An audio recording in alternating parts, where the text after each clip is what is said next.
17 février. Nombre chapitre 21, chapitre 22, chapitre 23. Le roi d'Arad, cananéen, qui habitait le Midi, apprit qu'Israël venait par le chemin d'Atarim. Il combattit Israël et emmena des prisonniers.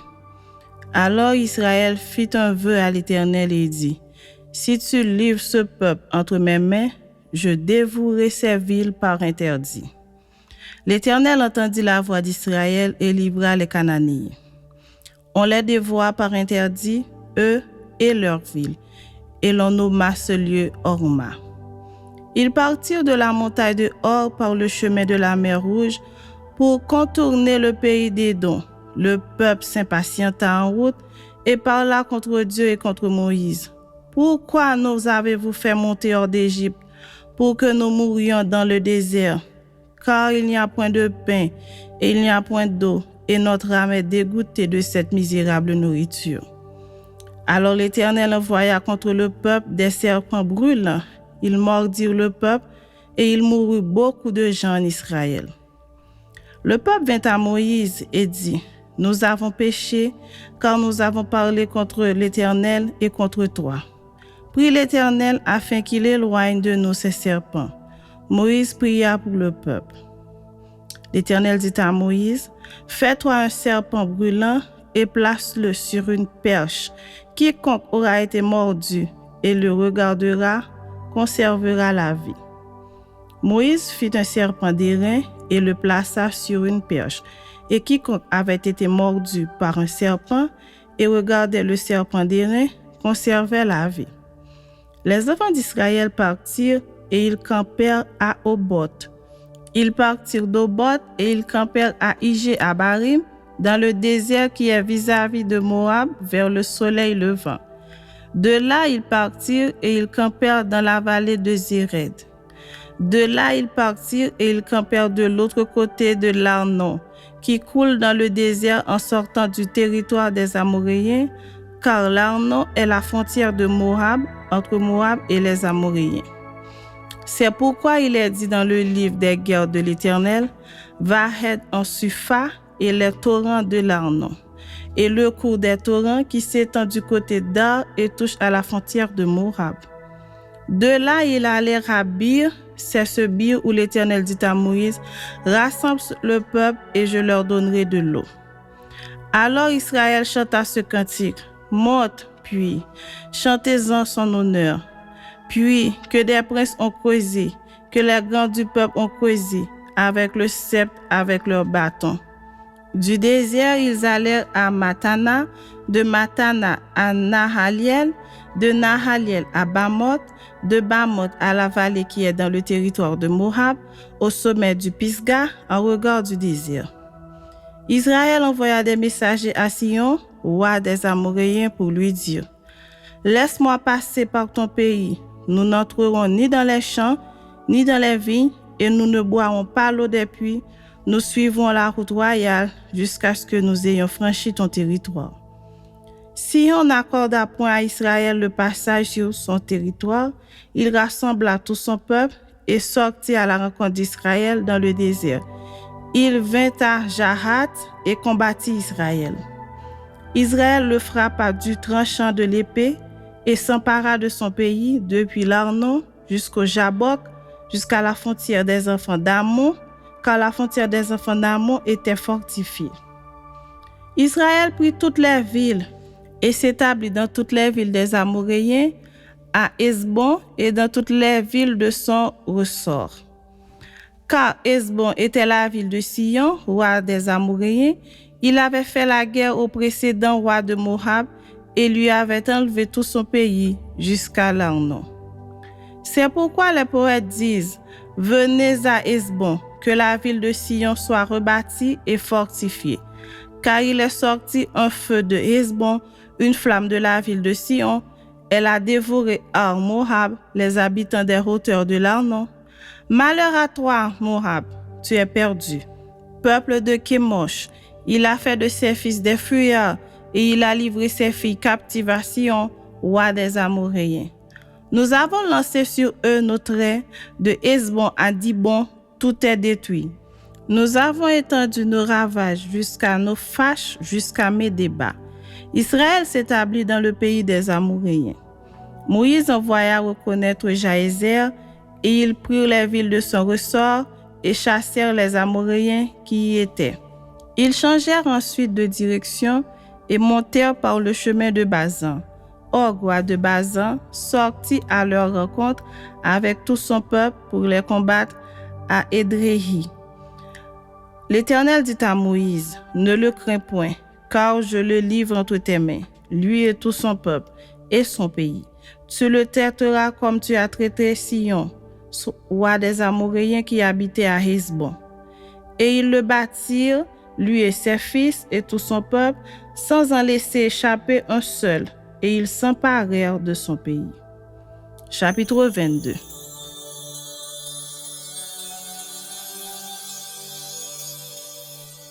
Les enfants d'Israël partirent et ils campèrent dans les plaines de Moab, au-delà du Jourdain vis-à-vis de Jéricho.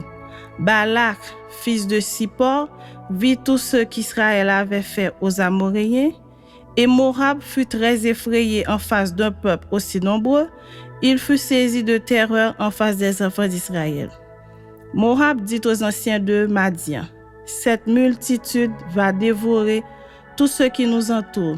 Comme le bœuf broute la verdure des champs, Balak, fils de Sippor, était alors roi de Moab.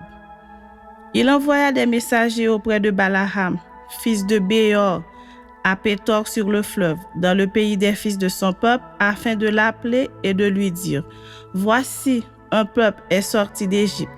Il couvre la surface de la terre et il habite vis-à-vis de moi. Viens, je te prie, maudis-moi ce peuple, car il est plus puissant que moi. Peut-être ainsi pourrais-je le battre et le chasserai-je du pays, car je sais que celui que tu bénis est béni et que celui que tu maudis est maudit. » Les anciens de Moab et les anciens de Madian partirent, ayant avec eux des présents pour le devin. Ils arrivèrent auprès de Balaham et lui rapportèrent leurs paroles de Balak. Balaam leur dit, « Passez ici la nuit et je vous donnerai réponse, d'après ce que l'Éternel me dira. » Et les chefs de Moab restèrent chez Balaham.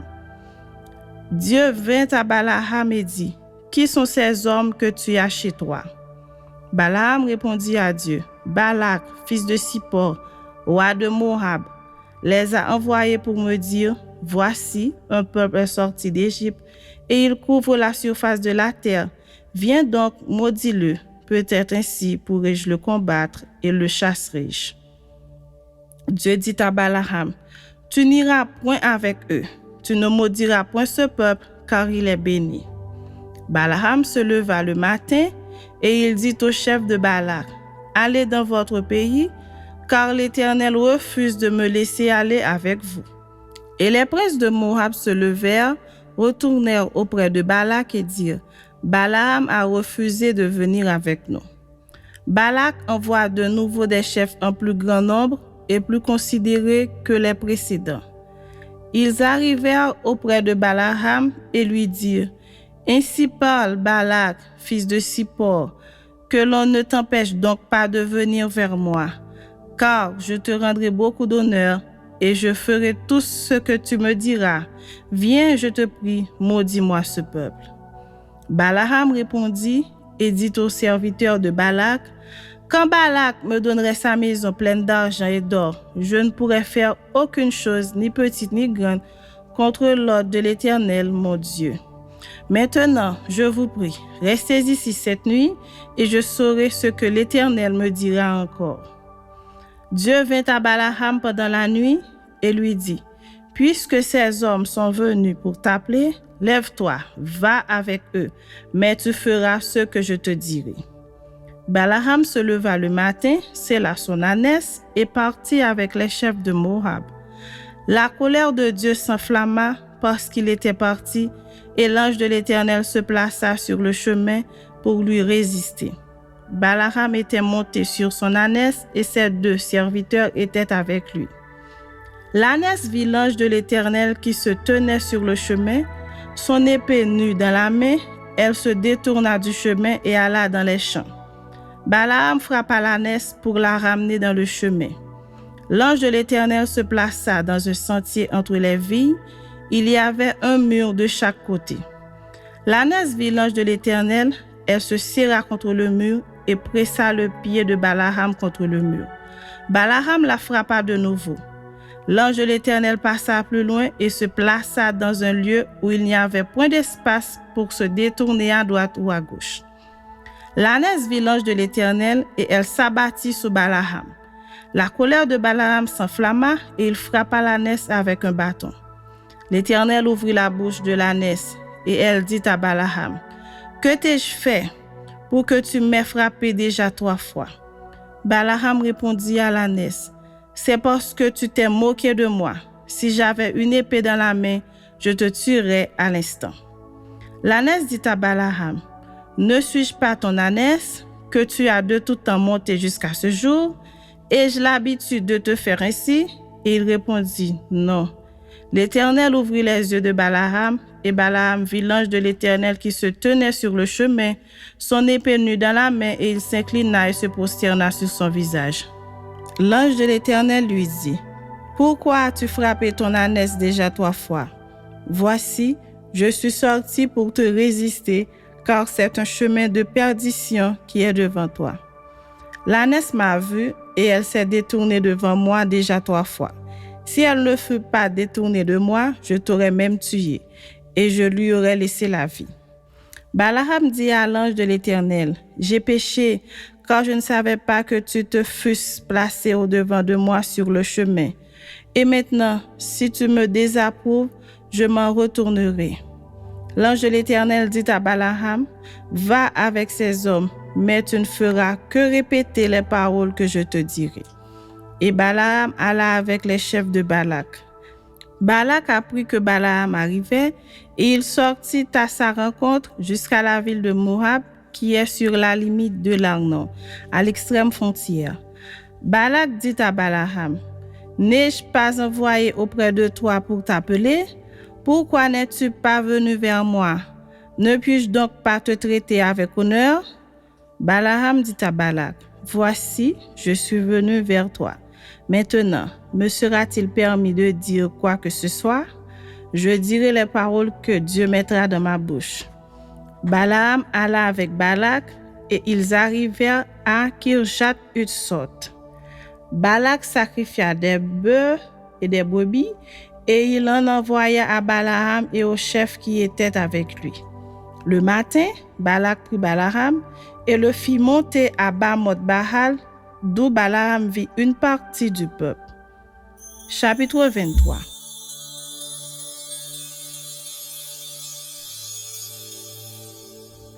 Balaam dit à Balak, « Bâtis-moi ici 7 autels, et prépare-moi ici 7 taureaux et 7 béliers. » Balak fit ce que Balaam avait dit, et Balak et Balaam offrirent un taureau et un bélier sur chaque autel.